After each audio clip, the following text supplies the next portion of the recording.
তুই জেনে শুনে ছেলেটার এত বড় সর্বনাশ করছিস দিদি? আর কি মেয়ে পাওয়া যেত না? শেষ পর্যন্ত এমন একটা মেয়ে যার কথা চারিদিকে ছড়িয়ে পড়েছে। প্রতিদিন তাকে নিয়ে সংবাদপত্রে, টিভিতে, সব জায়গায় একই খবর চলছে। পাড়া প্রতিবেশী, আত্মীয় স্বজন সবাই তো তোর মতো এত আধুনিক নয়। ছেলেটার কথা একটু ভাব। বন্ধুদের সামনে ওই মেয়েটাকে নিয়ে দাঁড়াবে কি করে বলতো? এখন হয়তো আবেগে পড়ে বিয়েটা হয়ে যাবে, কিন্তু সারা জীবন এই আবেগ থাকবে না। একজন ধর্ষিতার সাথে সারা জীবন একই ছাদের তলায়। কথাটা শেষ হওয়ার আগেই রুম থেকে বেরিয়ে গেলেন মহুয়া দেবী।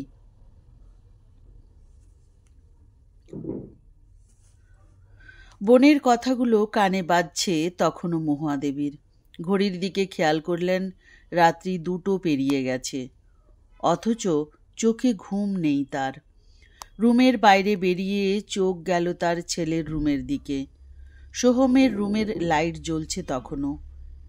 এত রাত্রি অবধি এসে তো জেগে থাকে না। রুমের দরজায় নক করতেই সোহম না তাকিয়ে বলল, ভিতরে এসো মা। রুমের ভিতর ঢুকতেই একটু অবাক হলেন মহুয়া দেবী। এত রাতে চুপচাপ ঘরের এক কোণে বসে আছে সোহম।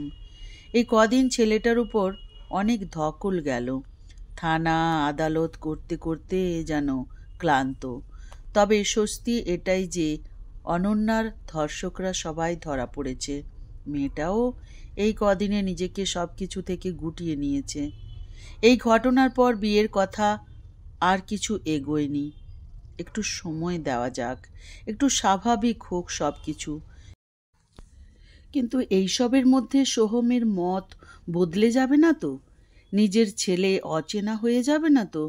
সোহমের সাথে এই বিষয়ে আর কোনো কথা বললেন না তিনি। ছেলেকে ঘুমোতে বলে নিজে চলে গেলেন। অনন্যা গাড়ির আওয়াজ পেয়েই বুঝতে পারল কেউ এসেছে বাড়িতে। তবু এ কদিনের মতো সে আর বাইরে বেরোলো না। মানুষের হাজার হাজার প্রশ্নে যেন সে জর্জরিত। আর কিছু ভালো লাগছে না তার। সোহমের সাথেও কথা বলা কমে গেছে। কিছুক্ষণ পর স্পষ্ট সে শুনতে পেল সোহমের মায়ের গলার স্বর। মহুয়া দেবী খুব স্পষ্ট আর দৃঢ় কণ্ঠে অনন্যার বাবা বিকাশবাবুকে বললেন, বিয়েটা ওই দিন হবে না। এই বিষয়ে আপনার সাথে কিছু কথা বলতে চাই, কিন্তু একটু আলাদাভাবে। অনন্যা কান চাপা দিয়ে দিল।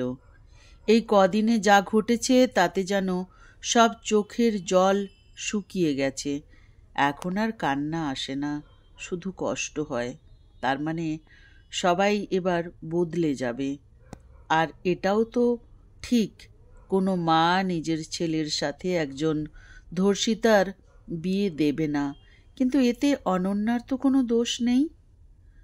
পাড়ার কয়েকজন ছেলে আগের থেকেই অনন্যাকে নানাভাবে জ্বালাতন করত। সোহমের সাথে বিয়ের কথা হতেই সেটা আরও বেড়ে গেল। একদিন সন্ধ্যের দিকে টিউশন পড়িয়ে ফিরছিল অনন্যা। বিকেল থেকে একনাগাড়ে বৃষ্টি হতে সে ভাবল রাস্তায় কেউ বের হয়নি। ফেরার পথে পিছন দিক থেকে কেউ যেন তার মুখ চেপে ধরে। আলো আধারিতে মুখগুলো স্পষ্ট চিনতে পেরেছিল অনন্যা। নিজেকে বাঁচানোর প্রাণপণ চেষ্টার মধ্যে মাথার পিছনে একটা জোরে ব্যথা অনুভব করল সে। কেউ পেছন থেকে কিছু একটা করে মাথায় আঘাত করল। আর কিচ্ছু মনে নেই অনন্যার।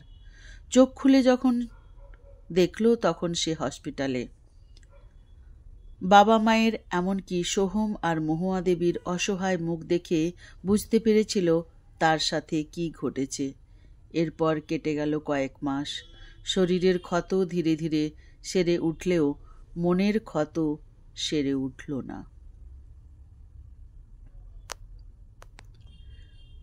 মা, তুমি জেগে আছো? সোহমের কথায় পিছন ফিরে তাকালেন মহুয়া দেবী। সোহম আবার জিজ্ঞাসা করল, তুমি অনন্যার বাড়ি গিয়েছিলে আজ? আমাকে তো কিছু বলনি। মহুয়া দেবী তাকে কাছে ডেকে বললেন, একটা গল্প শুনবি?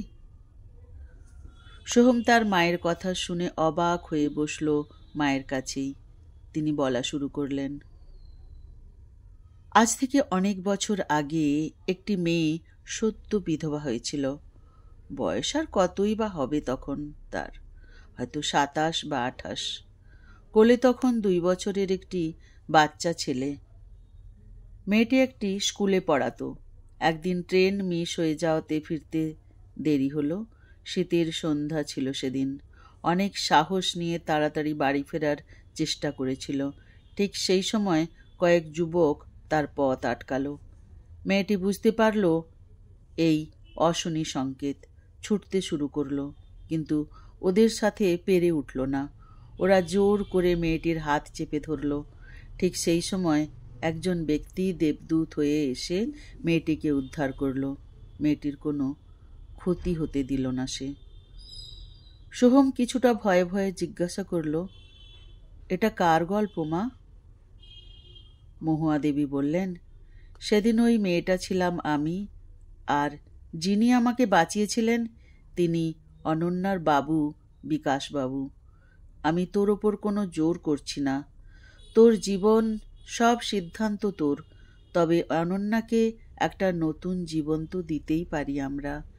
সেদিন যদি আমার সাথে এমন ঘটনা না ঘটত, কিংবা অনন্যার বাবার বদলে অন্য কেউ আমায় বাঁচাতেন, তবুও আজ আমি অনন্যার থেকে তোকে আলাদা করার কথা ভাবতাম না।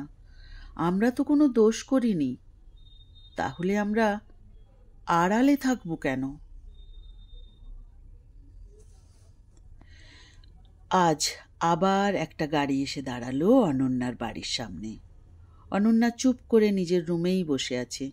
কিছুক্ষণ পরে অনন্যার মা এসে অনন্যাকে নিয়ে গেলেন। সামনে বসে আছেন মহুয়া দেবী আর সোহম। খানিকক্ষণ নিস্তব্ধতার পরে সোহম বলল, আঙ্কেল, বিয়ের ডেটটা একটু এগিয়ে আনা যায় না? কথাটা শুনে অনন্যা চোখ তুলে তাকালো সোহমের দিকে। কতদিন পরে যেন সোহমকে দেখছে সে। সোহম আবার বলা শুরু করলো, আমি কোনো মহান কাজ করছি না, অতীতের কোনো ঋণও শোধ করছি না। যাকে ভালোবাসি তাকে বিয়ে করতে চাই, সারা জীবন একসাথে থাকতে চাই।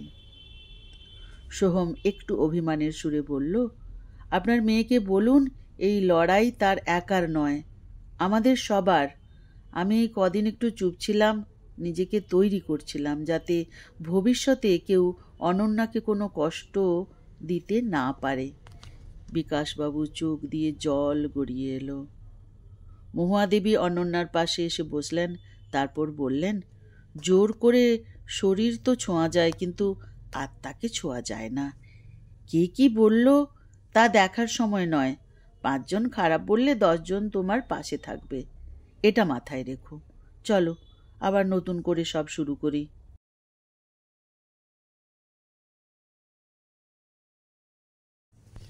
অনন্যা জড়িয়ে ধরল মহুয়া দেবীকে। কাঁদতে কাঁদতে বলল, সমাজে আপনার মতো মানুষ থাকলে প্রতিটা ভাঙা মন আবার নতুন ভোরের স্বপ্ন দেখবে, আবার নতুন করে জীবনের ছন্দ খুঁজে পাবে। শুভ মাতৃদিবস। গল্পটি মাতৃদিবস উপলক্ষে বানানো হয়েছে। গল্পটি লিখেছেন মৌসুমী হাজরা। গল্পটির নাম নতুন ভোর।